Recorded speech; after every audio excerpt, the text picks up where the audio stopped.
we stay fresh and all the rest of it. So Smart. anyway, listen, I want to talk to you about the book, but I'm going to introduce you properly here. My name is Frank Schaeffer, and this is In Conversation with Frank Schaeffer. And that is a podcast that goes live on YouTube right now and then is on YouTube forever and goes to all the places podcasts go. My guest today is TJ, said Poortinga. Poortinga. Yeah, Poortinga. I was good until you said it two ways before we went on. Okay. I spoiled it. I'm sorry. Yeah, and he's a writer, but all you have to remember is TJ in the title of your book, That's right. which is Electric Orange, and we're going to talk about it. And former evangelical insider whose early spiritual awakening became deeply entangled with purity culture and Christian nationalism. A one-time ghostwriter for evangelist Ravi Zacharias, he ultimately turned away from the faith he had helped promote. TJ is the author of Electric Orange, which I've got right here. We're going to be talking about it. A pre-dystopian novel exploring the rise of Christian nationalism and the fragility of liberal democracy. This is In Conversation with Frank Schaeffer, and I'm asking you to please subscribe right now on YouTube and to my In Conversation with Frank Schaeffer on Spotify and Apple Podcasts. And to my Substack page, it has to be said at frankschaeffer.substack.com. It has to be said as a commentary I do on a regular basis. You can also follow my new project. You see the cover behind me, The Gospel of Zip, at thegospelofzip.com, which will be published everywhere on November 1st and also is being put online on all our channels, all 7 hours and 30 minutes of it for free. I have read the whole thing out loud. It has been recorded professionally, and you can either watch me on YouTube reading the book, or you can just not watch me, but listen to it and get yourself a free audio book. So that's an unusual thing to have done, and that is going to be the launch of the book. And today we're talking about Electric Orange, a novel that TJ has written right here. And the first thing I'm going to show you, TJ, just so you have evidence of your own eyes that I did not merely skim this book, is if you look at the margin spine of the book, That's good work. you see the dog-eared. I'm impressed. Thank Okay, you. well, every single one of those is a quote I've outlined to talk with you about today. So if we get through Okay. some of these, we will have been fortunate. But anyway, it's well thumbed and well read. And I'm glad you sent it. I'm glad I got it in a hard copy because I do read on Kindle for nonfiction and I can quote, but for a novel, you kind of want to be able to turn the pages. I'm an old-fashioned kind of person that way. Me too. So before we get into talking about this book, which I think is incredibly unusual and it really a different kind of a book, but also very well done. Um, and we're going to try to express some of that in the conversation here. I want to just talk to you sort of basically about your bio a little bit. Sure. Tell me about your journey from birth to right now that led you to write this book and when this happened, a little bit more about who you are as a person right now. You know, if you ask me who I am, as you know, because you know a little bit about me, there's various things I can say. I can say, well, I'm the son of Francis Schaeffer, a famous evangelical theologian who became a very big deal in the 70s and 80s. Or I can say I'm a father of three grown children and five grandchildren, three of whom I do daycare for and have for many, many years, a hands-on grandfather, or I can say I'm a writer and I've written novels like Portofino and Saving Grandma, and most recently this book, The Gospel of Zip. But it doesn't really describe who I am because to do that, you have to tell a whole story, which I have like in The Gospel of Zip. That's what it's about, or my memoir, Crazy for God. So your book is a novel. It's not a memoir, but of course, I'm reading between the lines and getting a lot of very personal things. For instance, the name of some of the characters are also the names of some very famous Dutch theologians and other people of the time. And I pick up on that Dutch background and the Calvinist theology and so on. But I'd like you to take, 5, 10 minutes or whatever Sure. and talk about yourself. You know, I've talked personally, I'm a grandfather. You can go that route yourself personally, some of that, but also just how do you start out um, in an evangelical background as a ghostwriter for a famous leader and wind up writing a dystopian novel that is kind of a different, it isn't similar to in any way, but it's sort of right there with something like Handmaid's Tale. In other words, it's a warning. It's about a future or set in the present that's very close to where we are. So it's like, well, is this sort of somewhat ripped from the headlines or is it prediction? But I want to know how you go from A to be and then wind up here at sea. So let's go there first. Make it all personal. Make it all Sure. your own history. I've done a lot of talking here. I'm not going to do much for the rest of the time. I'm going to be reading quotes and ask you about them. So fire away. Well, thanks, Frank. Even though we're just meeting for the first time, I saw the series you made with your dad, Sure. Whatever Happened to the Human Race, when I was in high school as part of a chapel that we had. Yeah. And then I've been listening to your podcast for quite a while. So the book was not done, and I'd already been quite a long time listener. So I feel like I've got a good sense for you. So thanks for giving me a chance Well, thank to catch you. up. Thank And you for I love listening. how you take care of your grandchildren. Thank you. That's a recurring theme that I keep hearing about. So I was raised very traditionally, a small Dutch American enclave in the Pacific Northwest. Almost everyone was a farmer or a blue collar worker. Of course, you've Yeah. got, a few doctors and lawyers. Very church oriented, very traditional, but it's kind of like a cool Calvinism, right? Hmm.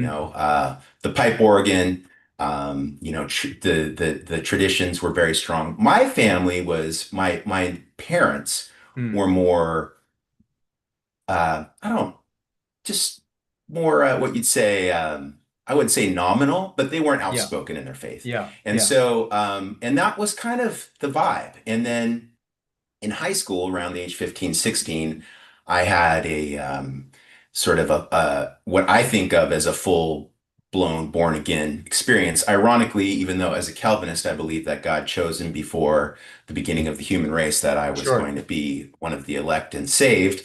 I sort of had my born again experience. And then that set me on sort of a 10-year trajectory of going deeper and deeper and deeper into the faith. It started very experientially, kind Mm. of altar call style, a couple different altar call experiences. I got involved in youth group. The youth group leaders like be a junior leader, and the next thing you know, I'm being encouraged to study for the ministry, Yeah. to go to seminary. My grandfather offered to pay for me to go to seminary. I did not go to seminary, but I did get a degree in philosophy and religious studies or biblical Mm. studies from Presbyterian College. And so I started to feel by the end of that bachelor's degree that I was not wanting to be a pastor, but I loved the life of the mind. So I decided to become a high school teacher, which Mm. was an incredible experience in terms of I love the students. But it's very hard to be a teacher your first few years, especially. And I think that combined with sort of I was coming to age, maybe I don't know when that time is, if it's, 13 to 15, or for me, it was more like in my early mid 20s. I just kind of lost the feeling for it. And Mm. Mm. the deeper I went into the intellectual study of the faith, the more questions I had. And then I found myself working for Ravi Zacharias, who passed away about 4 or 5 years How ago. did you meet Uh, him? through his daughter went to the same college I went to. And so I And for was, those people who don't know who he is, and a lot of my listeners and viewers are yeah, not evangelical background type people, so you need to locate him. Just like when I talk about my dad, I need to explain that he was a right. thing because a lot of people wouldn't know that. I don't assume that, and I'm not assuming anybody knows who this is, but it was actually quite a big deal for you to work for him because in his own circle, he was quite something. So take a minute and just talk about Sure. Well, he was born in India and moved here, I think, to Canada when he's about 16 years old. it. Yeah, He had a teenage born again experience and became a minister and then a kind of a global evangelist. And his specialty was he was extremely elegant and or regal, eloquent is the word I want. He was very well spoken, yeah, and he wrote a number of books and I was, a fan. I considered him like a hero. yeah. And then through personal connections, I got the opportunity to work for him sort of Well, as a describe a research. little bit about what he did, sort of that made him Sure. different than, say, a Pat Robertson or Okay. even Yeah. Falwell before that. So who was he? Thank you so much, Frank. So he would be the type of he best be considered an apologist. Yeah. I think he was a very the emphasis was on conversion, Yeah. was on a winning Christian message, but Yeah. he was very much up for debate, and he was very talented at it. He would debate scientists, philosophers. He Yeah. spent time in Oxford around the Ivy Leagues. You could buy. I don't know that you can get his material anymore because he unfortunately turned out to have a whole dark side that we didn't learn about until after he passed. And I don't know what kind of information or what kind of resources of his are still out there. But Just give us a little hint about the dark side. well, uh, boy, I actually just thinking you might ask me about this. I read the report that was done by his ministry after his death, when after his funeral, Mike Pence, Tim Tebow, these people were all glowing about Ravi, and then some of the victims of his abuse came to the fore. And I Sure. think one person in particular said he can't get away with this. So it's well documented, and you can find it's well written about in the New York Times and Christianity Today. And Yeah. then the organization did their own report, and it's quite clear that he had a double life in which he brought massage therapists in to be women he abused. Yeah. And it probably, and what I found most disconcerting about that is I mean, it's terrible through and through. But one thing that I was deeply troubled by, because I think it resonated with my own life, Yeah. is a sort of way in which you can be manipulated by a spiritual leader. Yeah, of And course. he used Yeah. that authority and that kind of reasoning it wasn't just giving them money, it wasn't just helping them in need and his power in So that way, but his back in kind the of, day, what sort of thing were you doing for him? And so when, I, give me some yeah, years, like you meet him and then you're working for him. How yeah. long did all that go? And what These were you the doing? Yeah, the early 2000s. So I think I started working for him right around 2000. Yeah. And my main job was to answer letters that were Yeah. written to the ministry, and they were, harrowing theological questions. Why does my 4-year-old child have leukemia? How can Yeah. a good loving God allow so much Yeah. gratuitous evil? That kind of stuff, and which is really trying on you, when When you you're when you coming. answered his letter, was it from him and really you ghost wrote them, or Yeah. did you sign them yourself and say, I work for Ravi? It's a good question. It started as ghostwriting. He would read them, sign them, and then, we'd mail them off. And that was with the physical. We were still writing a lot of physical letters then, Sure. and No, we I also know. did a lot of I email. remember mail. Yeah. And so, um, and then what happened is that one of the letters wasn't well received. The way I had formulated the letter to someone in a time of Sure. suffering, they took it as a little curt and Yeah. dismissive, which is not how I intended it. But Yeah. I was young. They were probably not wrong to feel that way.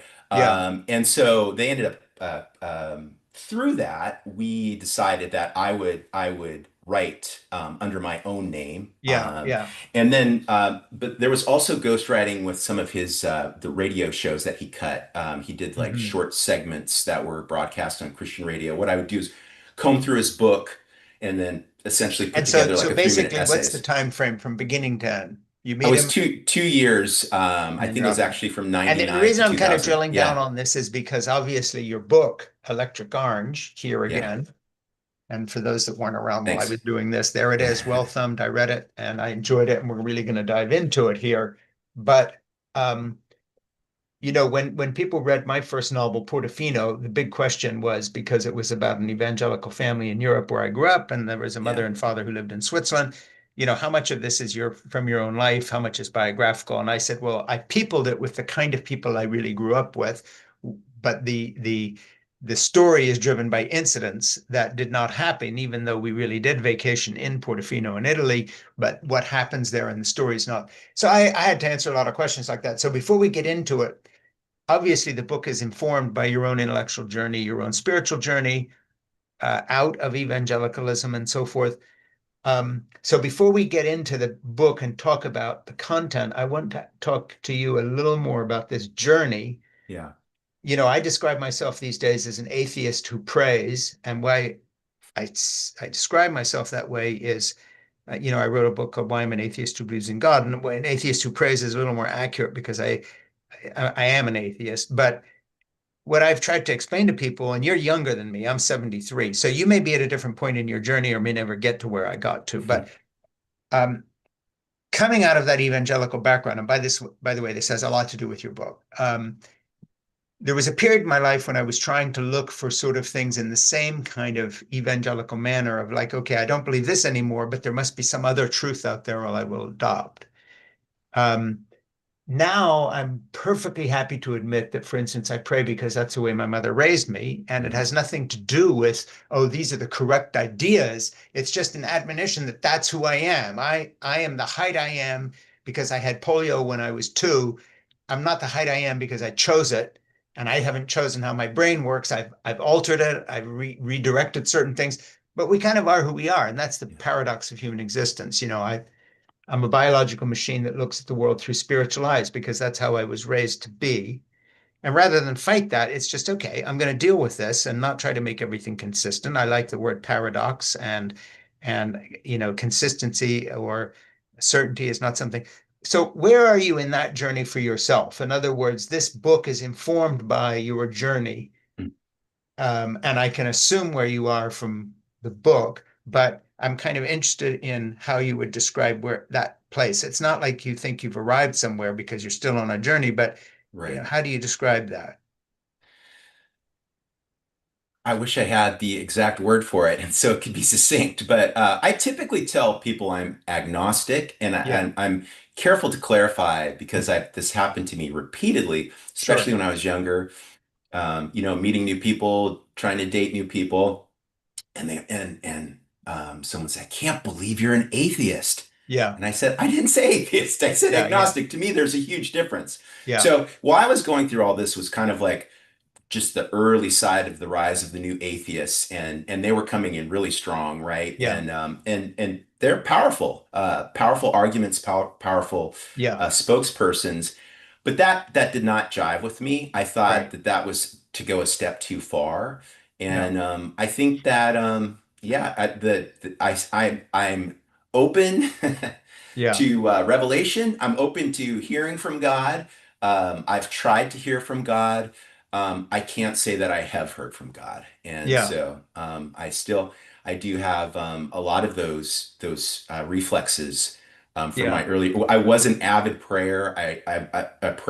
I was avid in prayer. I read scripture yeah, nonstop. yeah.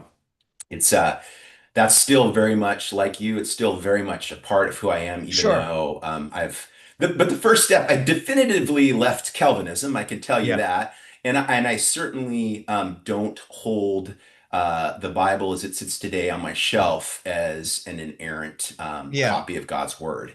Let me Um, talk a little bit about the origin of this book. Okay, it's just coming out now. How long have you been working on it? How did it start? Let's just talk about the history of the book itself a little bit in its genesis, and then let's get into it.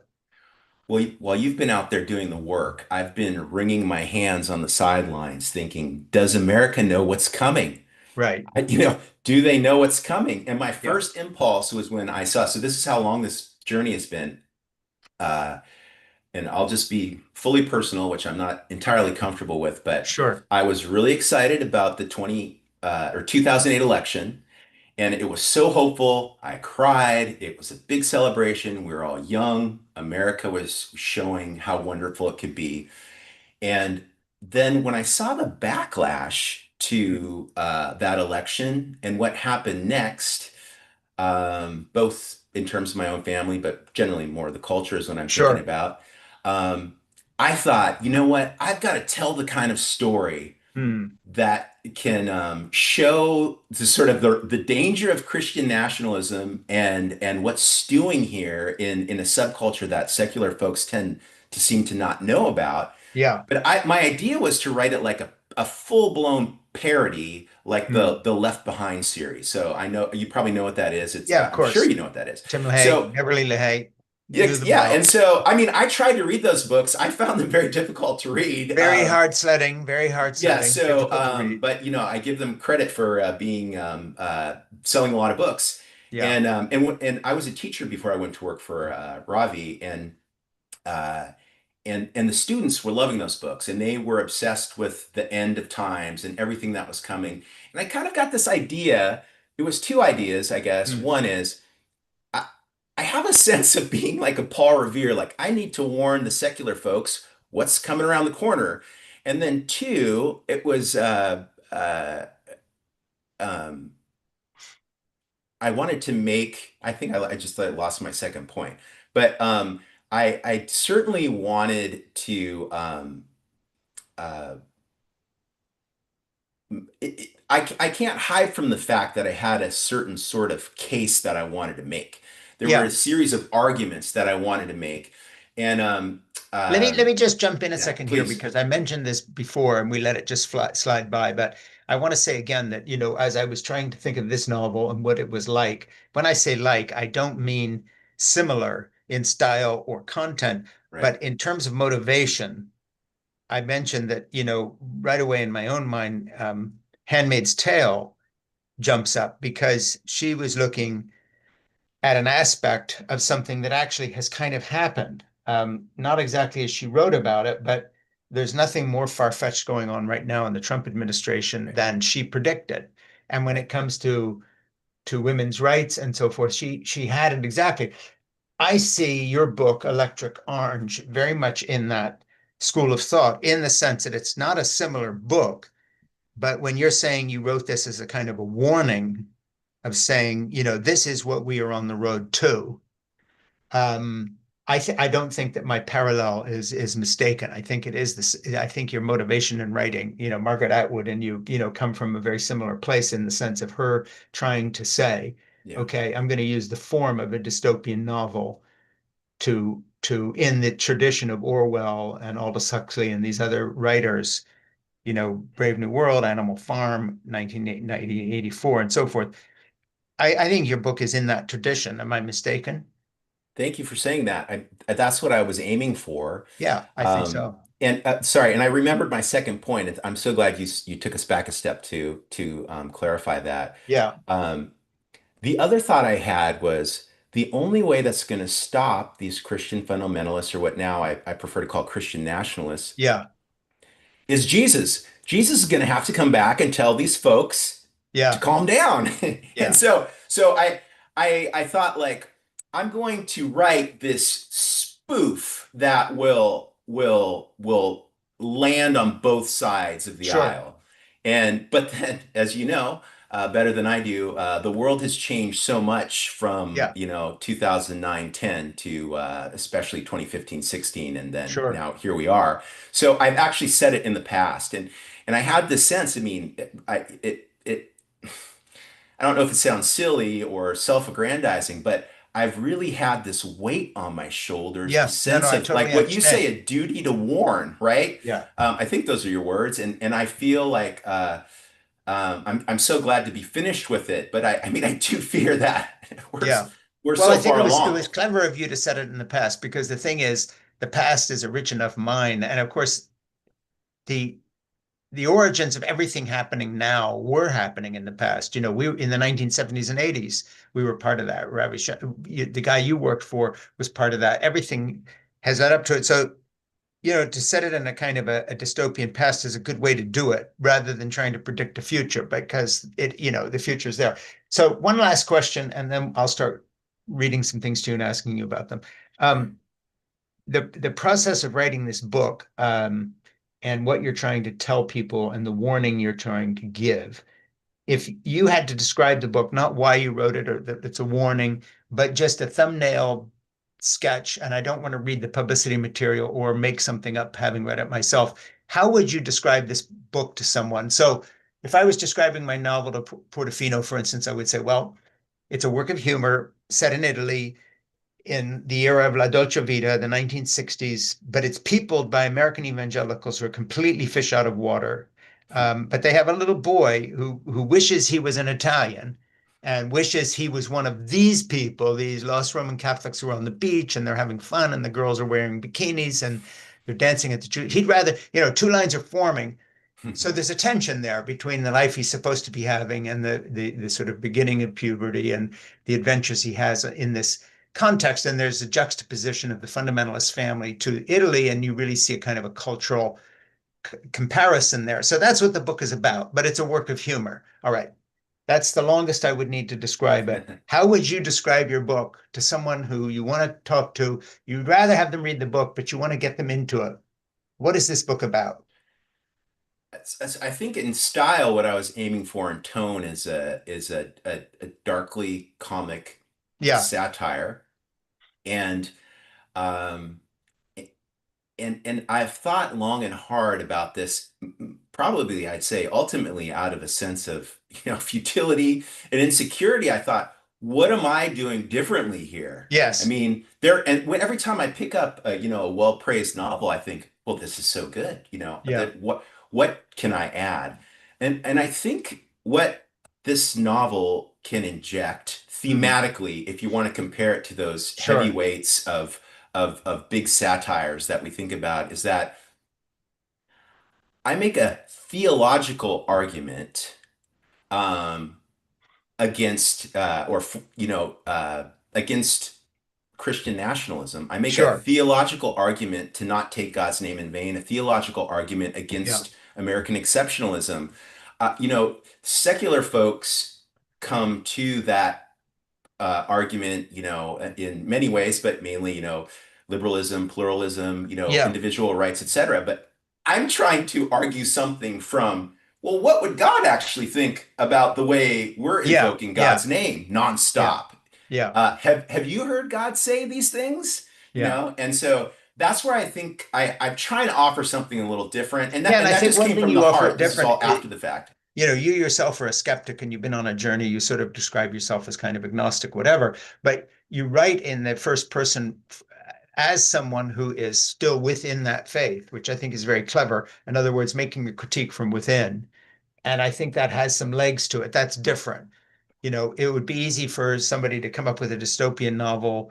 Sort of Margaret Atwood did not write from the point of view of being in it, but her book might have been more powerful if she had rather than as an outsider. You're writing as an insider. Even in the book, the voice is still an insider who asks these questions. And of course, it can cut both ways. It can be a warning to the secular person who doesn't understand the culture by saying, see, this is the culture. But also for someone who is an insider still and buying into Christian nationalism, this is a book that unusually could cut both ways.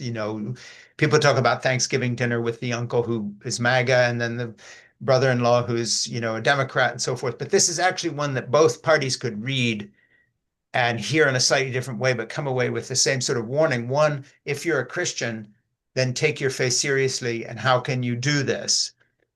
If you're not a Christian and you're not a Christian nationalist, take these people seriously and realize that we're going to have to make arguments using their language, which is what your book is, if we're going to achieve something. Very clever. I'm going to get into it Thank now. you. All right. We've talked around the book. Now we're going to dive in.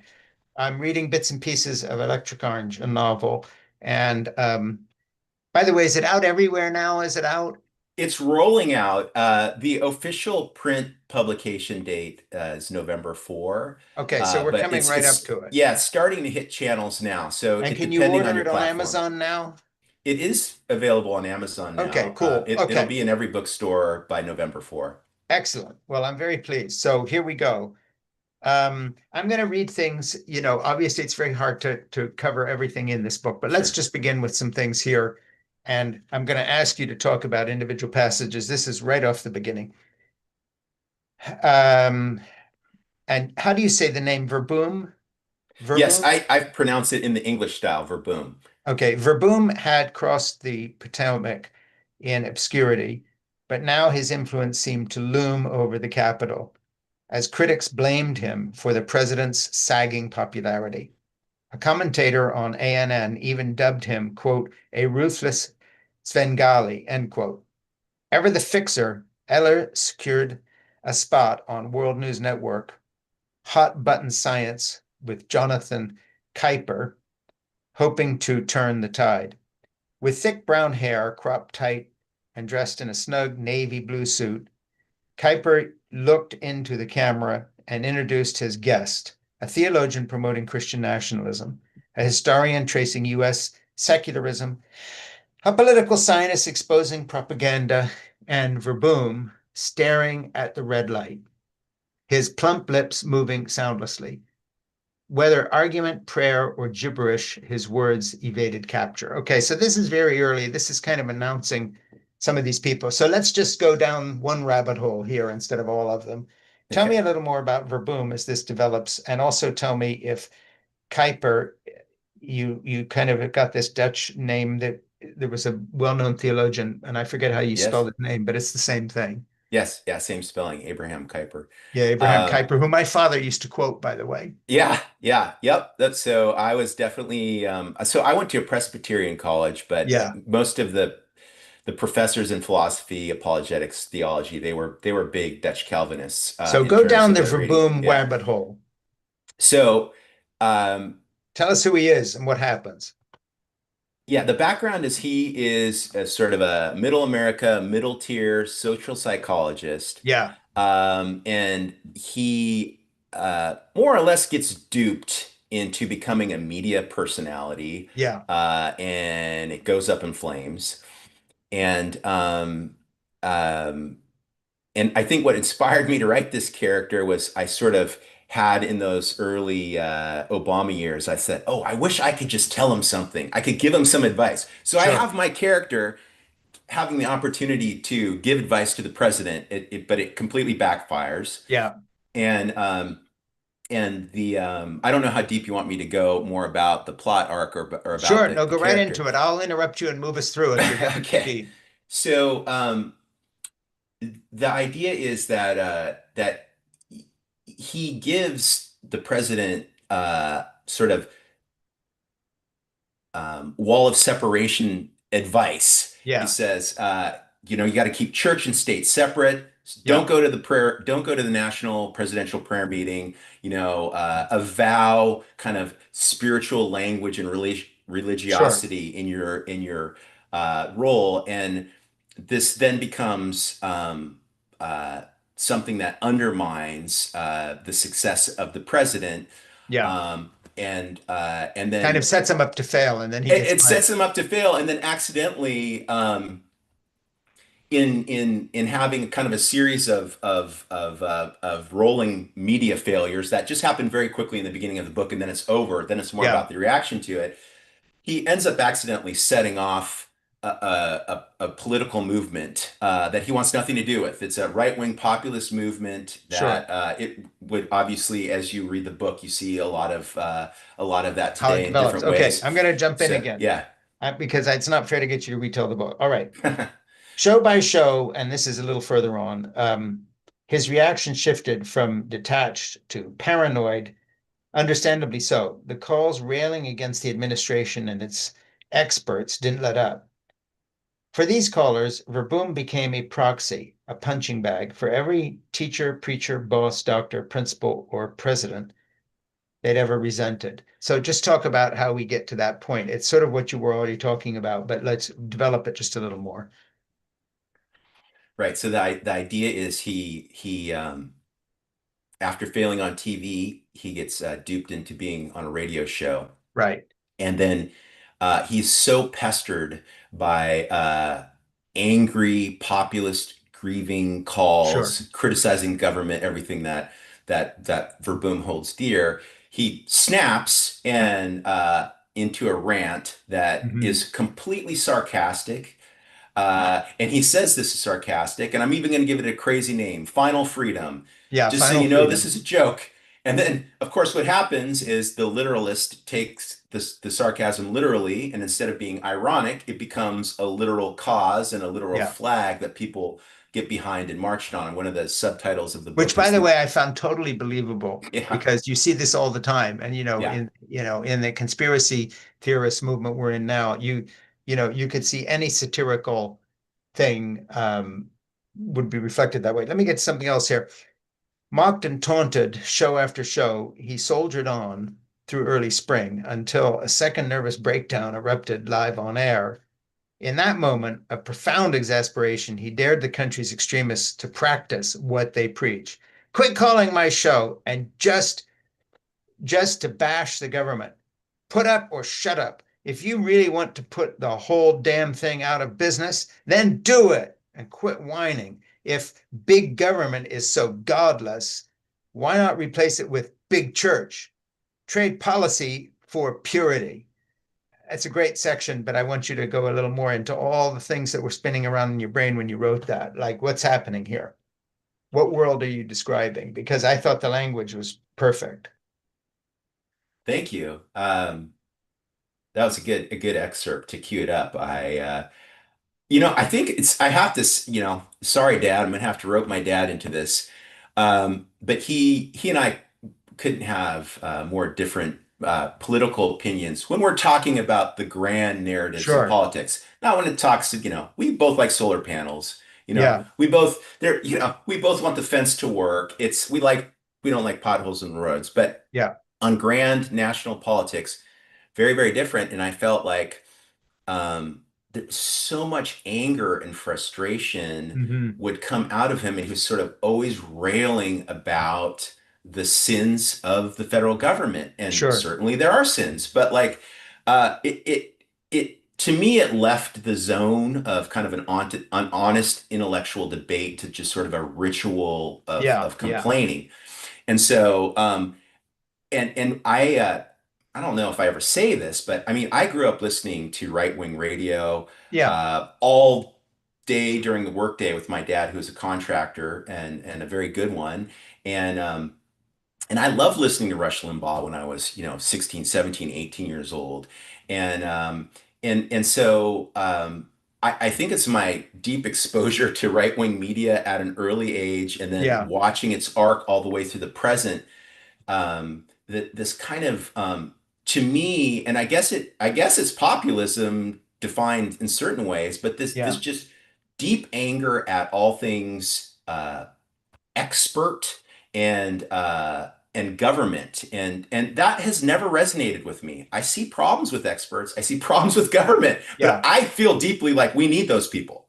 Yeah, and So then the kind of hypocrisy of the fact that we live here and take you and make use of all these programs and live in that context and somehow have this fiction that we can complain and knock them all the time without effect. Like they'll all still be here for us, but maybe they won't because, you introduced the idea of the whole thing could just come crashing down. I'd like to say the title meant nothing to me, but I can't. This is the beginning here. My girlfriend believed I'd become so obsessed with Verboom that he was taking advantage of me. When I told her I was simply following my interests and had genuine respect for his research, she scoffed. She insisted I was shopping for a surrogate father, my mind colonized by his influence and the whole of Western civilization. Then she twisted the knife, remarking on his overwhelming manliness. He must have great physical prowess, she marveled, in addition to his blind obedience to capitalism. So, talk about that relationship there that we're just diving into momentarily and how that all works in. yeah, did I just lose audio? No, I Okay. muted Uh, myself too quickly to uh, clear my voice. I okay. want to go like Good. this, All right. but now All you right. hear it. And then Sorry. I'm going to read the next bit. So go dive All in. right. And forgive me for sipping tea. I'm getting over both strep throat It's all good. and other Sip colds. tea, So, cough. all right. Thank you. So that's why we have help. So, um,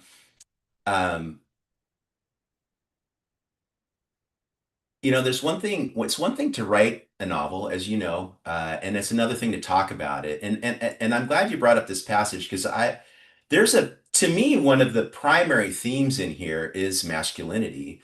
And what does it mean now? Yeah, And we'll go back to my dad again.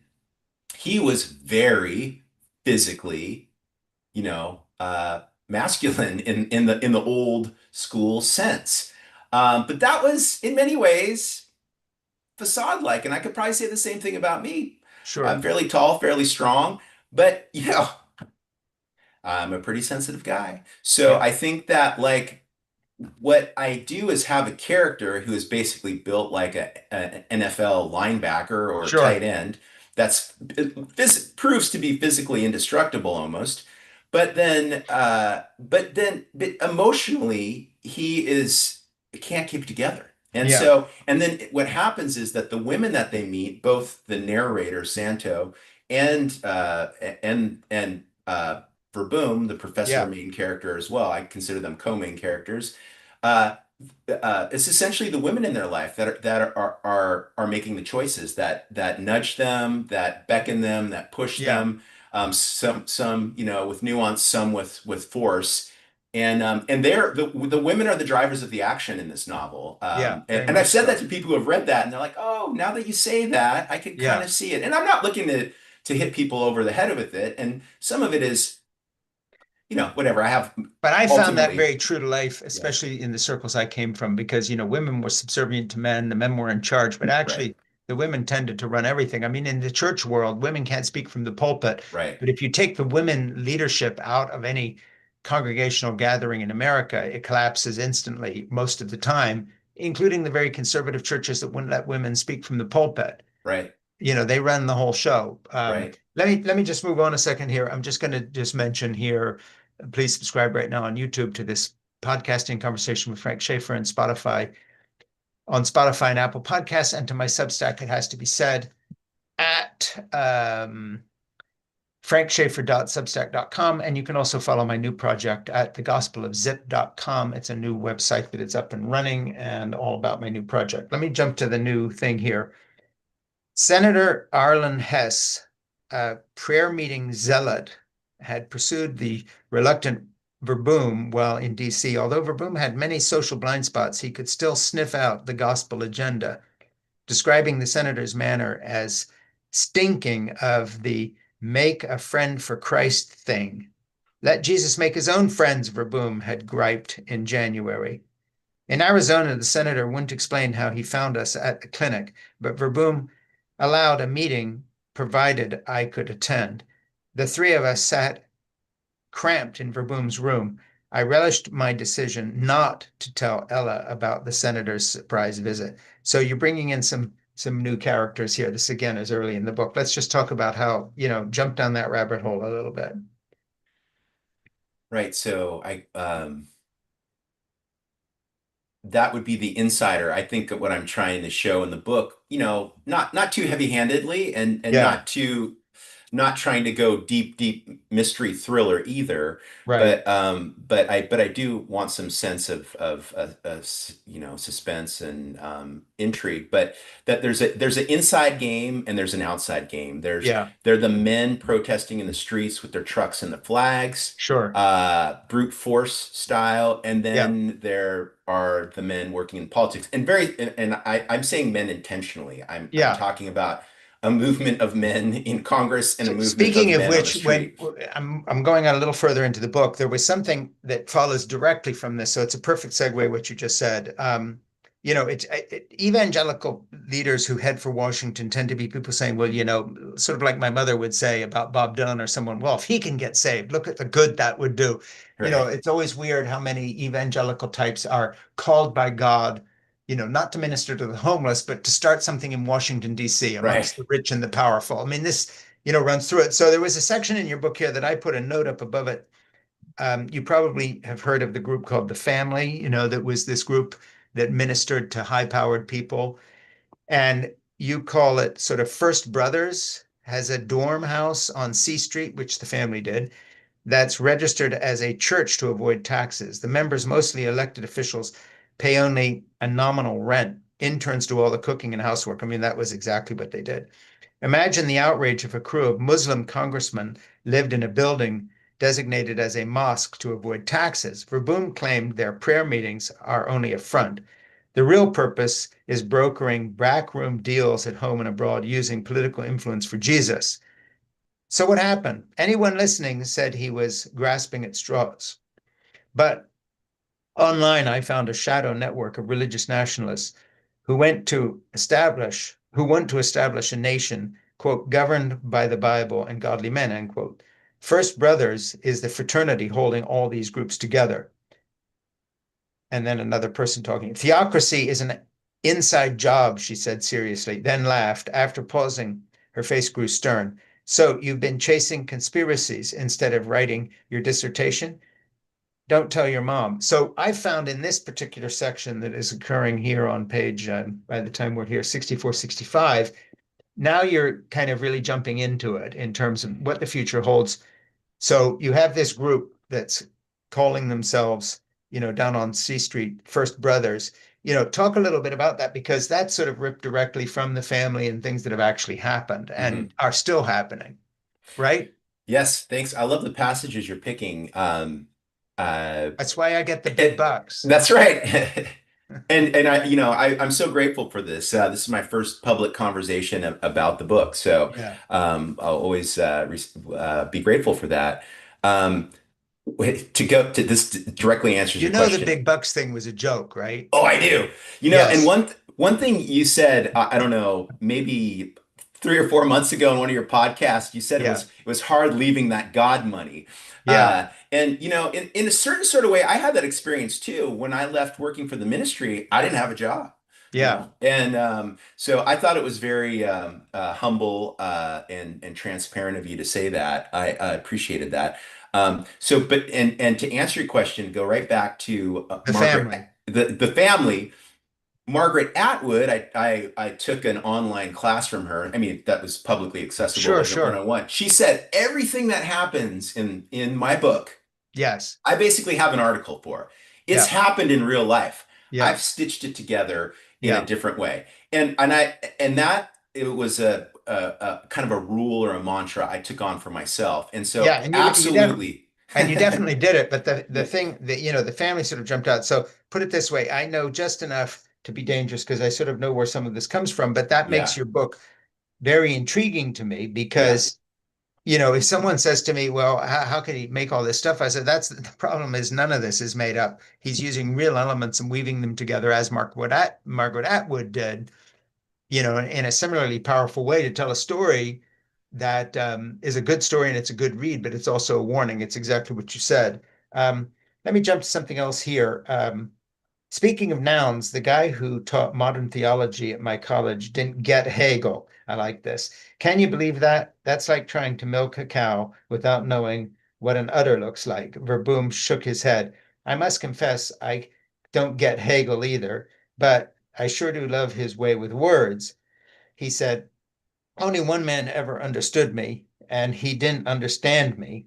What a goofball playing around with time and tense. So I only mention that because it doesn't drive the story, but it goes to show where you've been.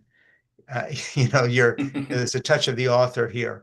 Yeah. So, and I think anybody who's taken any kind of intellectual journey theologically will enjoy those sort of aspects of the book. Okay, here's something else. In Verboom's youth, men smoked pipes, even in the church parking lot. Drunkenness was frowned upon, but alcohol wasn't considered inherently evil, as it often is among evangelicals. Though some members upheld Puritan-like piety, they remained a minority. According to Verboom, the church's defining spirit was an obsession with the purity of belief and a deep antipathy to all things, quote, in italics, liberal. Reformed was the most sacred label, provided it was understood to be in the 16th century sense. Verboom's church followed the papacy of John Calvin. He gave me the whole story once again in the truck. Now, the reason I love that passage is that reflects exactly my own childhood and people we knew from Holland who ran the Dutch version of my dad's ministry, Labrie, people like Dr. Rookmacher, who was a professor of art history at the Free University of Amsterdam. Basically, when I got into those sections of your book, some of the names you use, but also just the theology itself and how we defined ourselves, what the actual bedrock was. Um, you really have nailed that whole Calvinist way of thinking, and done it very well. So, how big a deal is that for your book to locate it within that Calvinist tradition or parts of it? Yeah. I mean, I'd like to think it's funny, even if you've never heard of John Calvin or Calvinism, that it just kind of it's like hearing lingo from a different world. But I don't know, maybe Yeah. you do have to be a deep insider for that to No, I don't resonate. think you do. I But think you get, obviously for yeah, someone who was raised on those actual words, yeah, it resonates a little differently than someone right, coming to it. right. Um, But Go ahead. To answer your question though, I think once I officially, formally left the church and the evangelical world, I wanted to run away from it. Yeah, And then, but I couldn't. And then, I read Russell Shorto's book, Island at the Center of the World, about kind of the forgotten history of the Dutch in America. And I got this idea. I'm like, well, maybe instead of running away from it, instead of just being a general guy doing stuff, yeah, I'd go all in with both feet. And then I think it also adds specificity. We're not just talking about whiteness or Europeans. We're talking about this Dutch set of folks. yeah, And so I think it was cathartic, but it was also it was good for my writing to be I mean it was rich history to draw yeah. from, but it also Absolutely, it gave gives you the don't whole want text too much, right, when sort of you're a writing. veracity to, it grounds it. I'm jumping ahead a little bit here past a lot of quotes that I wanted to talk about, but we can't do the whole thing. But I wanted to just jump into a passage here that I think is sort of in the middle of the book that's very specific in terms of setting up the big issues. Right-wing organizations opted for simplicity, creating tools that let users mass text their existing contacts effortlessly. Now grandma could spam you with messages that might seem tailor-made. However, unless she typically called you, quote, patriot in all caps and doted on you with dystopian anecdotes, it was clear she was forwarding propaganda. While discussing these findings with Verboom and considering a reply to Jacklin, Verboom remarked, quote, just because billionaires promote religious and political doctrine, it doesn't mean the beliefs of the rank and file are sincere. And again, I just thought that was a glimpse inside a kind of vision that the book carries, that you step out of the novel for a moment and give us, in the content of the characters, an actual commentary on the moment we live in now, even though this is set in the past. I mean, this is right now, and really how the online world has developed the conspiracy theories, but also this idea of grandma forwarding you things. I'm thinking Yeah, about the way Facebook has been used, for instance, although it isn't in the book. So just talk about that and how you kind of gathered the material from what's happening at the moment and then transposed it into the text, because it's very effective and it makes the thing feel very real. good, thank you. I think that I guess it picks up on, and the more I talk about it, the more I realize maybe the themes are more present than I even realized. That I guess my response is that I generally hang out with secular liberal folks. And the what I pick up is that most of them think, oh, well, all this right-wing furor Yeah, is they don't really believe it. yeah, Because we couldn't really believe it. yeah. So It they must be don't all about really believe economic. it. It's got to be economics, or the factory Yeah. closed, or you lost your job. They don't get how harassed conservative Christians were by culture war things. It didn't seem, hey, it's not where they live. It's just another thing out there. But it has been a 50-year trolling of the right by the left, often Yeah. unintentionally. But what's normal to the left is not normal to the right, and they feel trolled and threatened. So I think your book brings that out very well. And the American left liberals, or just non-Christian people, don't get the sincerity of the anger on the right. They've completely underestimated it. And they're still asking, how could Trump be elected? Because he's Right. a hypocrite and he's an adulterer. How could they elect him? They don't get it. They don't get the level of anger. And of course, they still don't. And it's why Democrats are going to keep losing elections, by the way, Right. because they don't speak the language. They've never learned it. Right. And your point is the one, you should say it again. They don't believe that anybody could actually believe this. Right. If I can generalize, and of course, it's going to be wrong in certain instances. I think, right-wing folks tend to believe left-wing folks are actually evil. Sure. And left-wing folks tend to think right-wing folks are, well, they're ignorant. They haven't figured out what the truth is. So they can't really believe this Well, because and you we always couldn't hear really it in believe this it. phrase, why would they vote against their economic self-interest? Right. They're voting for Because cultural they interest. believe stuff passionately enough so they'd rather take a hit economically Right. but still feel they were had some integrity to their position. So Right. yeah, so you've got a thing here where you talk about corporations or people, my friend. I read the word scrolling across the bottom of the television, pointing to the screen. I asked, "Is this why you're considering incorporation?" "I really want to be somebody, Santo," he shouted theatrically, and yet his gaze remained fixed on the TV. That offhand remark about corporations being people was undermining the conservative candidate. Until that ill chosen statement, the most severe media criticism had stemmed from revelations that he let his dog ride on the roof of his minivan during a family vacation, which, of course, is ripped from the story about Al Gore, or was it? Yeah, I think it was. While his fondness for the investor class had already weakened his appeal with swing voters, something about his phrasing continued to gnaw at people. I found so much in your book as I read it that made me remember actual incident. Oh yeah, that really happened. Oh yeah, that really happened. I mean, these things are not. I don't mean this as an insult. It's the opposite. These things are not made up. Again, it's the Margaret Atwood thing. Yep, she could show you all the clippings from which her story came. I think you can too. Yes.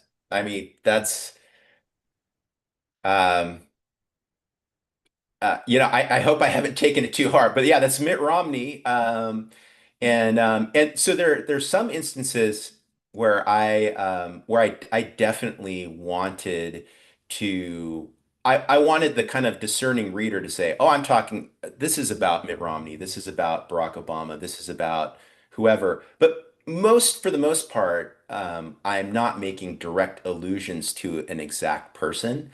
Um, I think I lost you, Frank, on mute.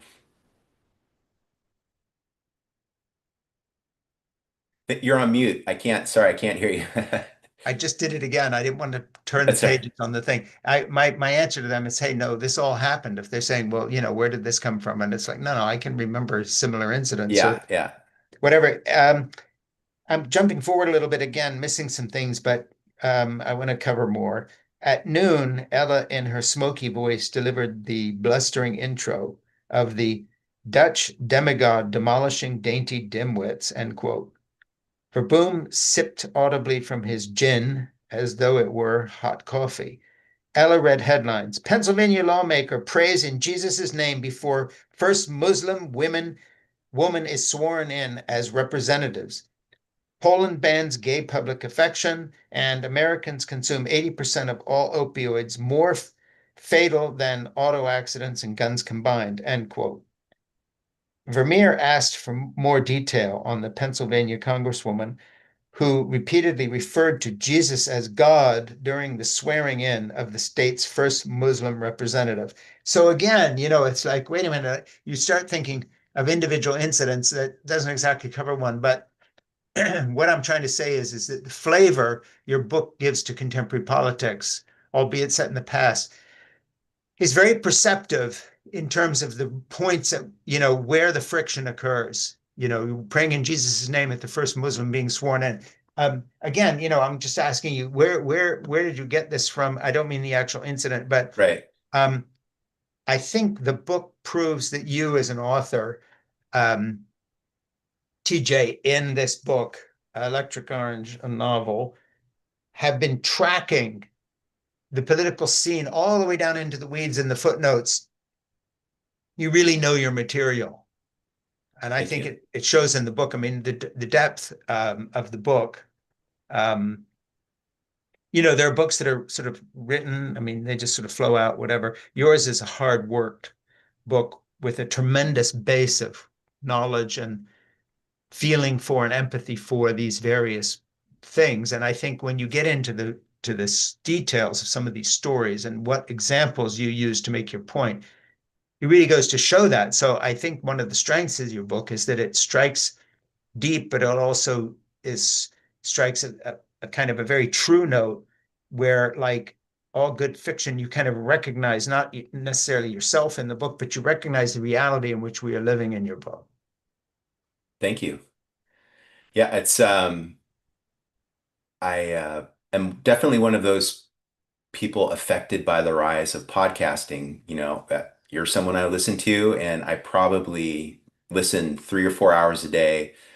as I do things like exercise and do the dishes and commute and so forth. And I have been following American culture and politics very, very closely for, Yeah. decades. So I'm glad it comes through. I hope it's not too dense, but No, no, it's not too dense at all. It's very entertaining. It's the right kind of dense. It's like eating chocolate. I mean, there's no problem with that. It's just a lot of this of that. You have these crazy things you pull in, and I don't even know where to start on how wildly insane some of this stuff is, but very amusing. The study design was crass but meticulous, balancing the survey questions for daughters alongside those for sons, while randomly alternating the order of scenarios A and B. The method ensured a comprehensive analysis of parental responses, factoring in whether participants actually had children or were merely contemplating hypothetical situations. It wasn't Victorian prudery, it was the math, egg count versus sperm count.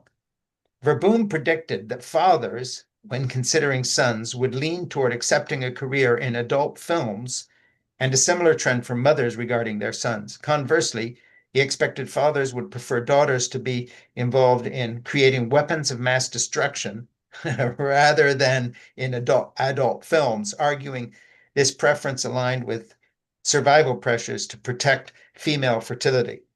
For mothers thinking about daughters, Verboom anticipated a clash between modern egalitarian beliefs and evolutionary instincts, highlighting a potential conflict between cultural and biological evolution. However, the results revealed a surprising pattern. Both liberal fathers and mothers, regardless of the child's sex, predominantly chose the adult film performer opinion, while conservative parents overwhelmingly selected the WMD maker scenario, weapons of mass destruction scenario. I just thought that was great. That passage, it was just, I need you to explain that a little bit because it leaps out as kind of, okay, this is, thank you. you're painting very broadly here and very funny, very good.